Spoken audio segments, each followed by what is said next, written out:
प्रिय विद्यार्थियों, राजकीय महिला महाविद्यालय सिरोही की इतिहास विभाग की इस क्लास में आप सभी का एक बार पुनः स्वागत है। आज हम बात करेंगे अशोक का धम्म। राजनीतिक दृष्टिकोण से अशोक के शासनकाल की सबसे महत्वपूर्ण घटना कलिंग का युद्ध था।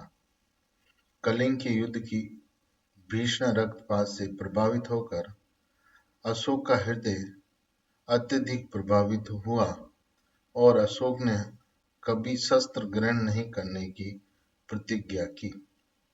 अशोक ने भेरी घोष के स्थान पर धम्म घोष की घोषणा की और कहा कि वास्तविक विजय वह है जो धम्म के द्वारा प्राप्त की जाती है, न कि युद्ध के द्वारा।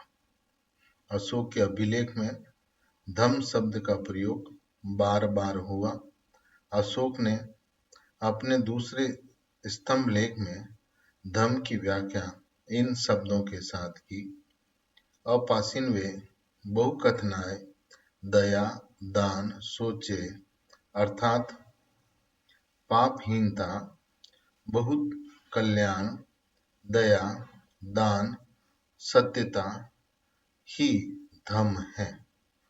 अशोक का धम्म बौद्ध धर्म से संबंध नहीं रखता था, क्योंकि भाब्रू अभिलेख को छोड़कर कहीं भी धम्म का प्रयोग बौद्ध धर्म के लिए नहीं किया गया है। बौद्ध धर्म के लिए सद् धर्म या संघ शब्द का प्रयोग किया गया है। अशोक का धम्म सभी धर्मों का सार था, उस पर सभी धर्मों का प्रभाव था। अशोक की उदारता इतनी सार्वभौमिक थी कि उसने कभी भी अपना व्यक्तिगत धार्मिक विचार जनता पर लादने का प्रयास या प्रयत्न नहीं किया। जिस धर्म का रूप उसने संसार के सामने रखा, वो वसुधैव कुटुम्बकम के सिद्धांत पर आधारित था। अशोक अपने विचार में अपने समय से बहुत आगे बढ़ चुका था। उसका धम्म अनेक सुधारवादी आंदोलन की पृष्ठभूमि प्रस्तुत करता है। अशोक जीवन को अपेक्षाकृत सुखी और पवित्र बनाने के लिए कुछ आचरण और विधान जारी किए। द्वितीय और तृतीय स्तंभ लेखों में और सप्तम शिलालेख में अशोक के धम्म का सार इस प्रकार मिलता है। द्वितीय लघु शिलालेख में अशोक कहता है कि माता पिता की उचित सेवा, सर्व प्राणियों के प्रति आदर भाव तथा सत्यता और गुरुत्तर के सिद्धांत ही धम्म है। इन धर्म गुणों की वृद्धि होनी चाहिए। 11वें शिलालेख में अशोक कहता है कि दास और भृतों तथा वेतन भोगी सेवकों के साथ उचित व्यवहार करना, माता पिता की सेवा करना, मित्रों, परिचितों, संबंधियों, ब्राह्मण और श्रमकों के साथ साथ साधुओं के प्रति उदारता, प्राणियों में संयम और पशु बलि निषेध उसका धम्म का मूल रूप से आचरण या विधान था। तृतीय स्तंभ लेख में अशोक ने कहा कि मनुष्य को आत्मनिरीक्षण के द्वारा अपने अपासिन्वे उग्रता, क्रोध, मान, ईर्ष्या, नेठुरी को खत्म करना आवश्यक है। द्वितीय लघु शिलालेख में सच बोलना, तृतीय शिलालेख में प्राणियों को न मारना अच्छा है, चतुर्थ और अष्टम शिलालेख में धर्म अनुशासन, नवम शिलालेख में धर्म मंगल, 11वें शिलालेख में धर्म दान के महत्व के बारे में जानकारी उपलब्ध कराता है। अशोक का धम्म मनोवैचिक या समायोजित था, जिसके दो पहलू थे, पहला व्यवहारिक और दूसरा सैद्धांतिक। व्यवहारिक पहलू के दो पक्ष थे, एक स्वीकारात्मक और दूसरा निषेधात्मक।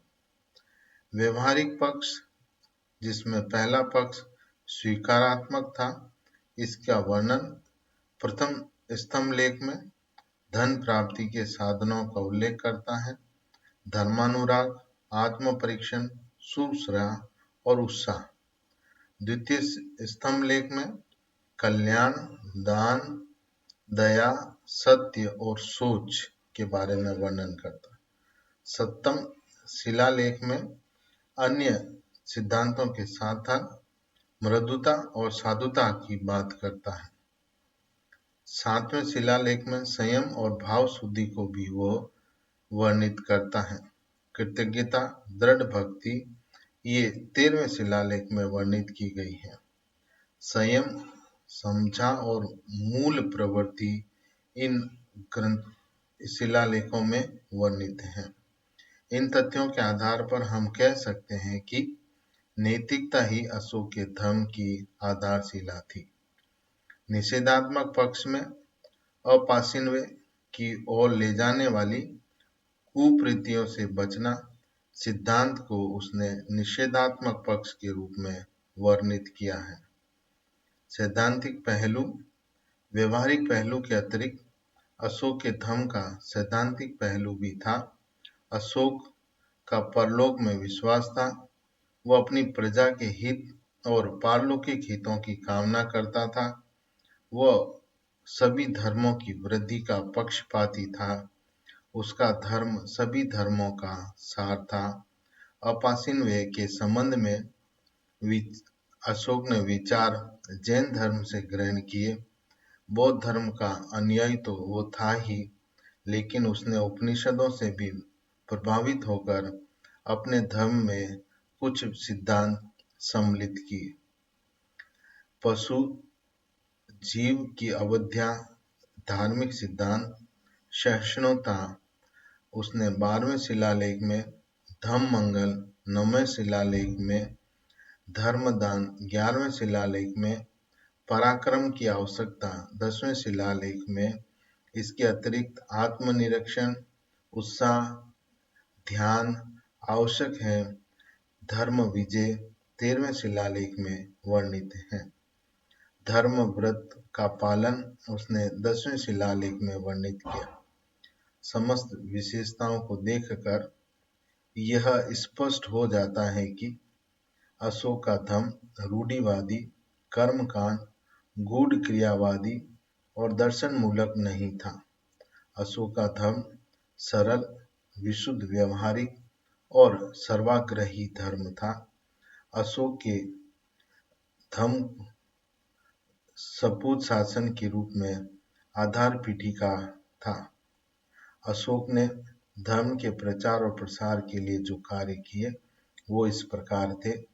धार्मिक घोषणाएं और धर्मानुशासन या आज्ञाओं को प्रसारित करना।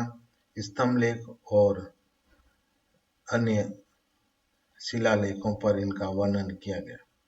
धर्म स्तंभ का निर्माण कराना, धर्म महामात्र की नियुक्ति करना, धर्म श्रवण की व्यवस्था करना, लोक कल्याणकारी कार्य करना, माता पिता की सेवा और नौकरों के प्रति सम्मान व्यक्त करना। धर्म श्रवण को अशोक ने धर्म प्रचार के साधनों में पहला स्थान दिया। इसके लिए उसने पुरुष और राजुक नाम के अधिकारियों को उत्तरदायी ठहराया। यह धार्मिक घोषणाओं के समान था। धर्म अनुशासन को क्रियान्वित करने के लिए अशोक ने धर्म स्तंभों का निर्माण किया। धर्म महामात्र की नियुक्ति की। चतुर्थ, पंचम और षष्ठम शिलालेख में के साथ साथ 7वें स्तंभ लेख में भी ये सभी बातें स्पष्ट की। अशोक अपने धर्म के सिद्धांतों को चिरस्थायी बनाना चाहता था। अपने राज्याभिषेक के 13वें वर्ष में अशोक ने धर्म महामात्रों की नियुक्ति की। जन कल्याण के बहुत सारे कार्य इसी उद्देश्य के द्वारा उसने संपादित किए। धर्म नियम के अंतर्गत पशु वध को रोकना, आत्म विवेक और परीक्षण पर विशेष जोर दिया गया। दूतों का कार्य धर्मशास्त्र का प्रचार करना भी था। अपने धर्म का प्रचार उसने भारत में और भारत के बाहर किया। राधा कुमुद मुखर्जी और विंसेंट स्मिथ के अनुसार अशोक का धर्म सार्वभौमिक धर्म था, क्योंकि आचरण मूलक सिद्धांत इस सभी के लिए मान्य थे। उसका धर्म सांप्रदायिक रूढ़िता से बहुत दूर था। इसमें सभी धर्मों के सिद्धांतों का संकलन मिलता है। अशोक ने अपने धर्म प्रचार में तलवार की शरण कभी नहीं ली। वो जनता से प्रेम और सहानुभूति के आधार पर नैतिक जीवन व्यतीत करने का आदेश देता है। जिन सिद्धांतों के पालन से ये नैतिकता का उत्थान संभव हो सके, उसी को अशोक ने धम्म कहा है। संकीर्णता, सांप्रदायिकता का उसके धर्म में कोई स्थान नहीं था। नैतिक जनता के नैतिक एवं आध्यात्मिक स्तर को ऊंचा कर वह उसके मनोबल को बढ़ाना चाहता था।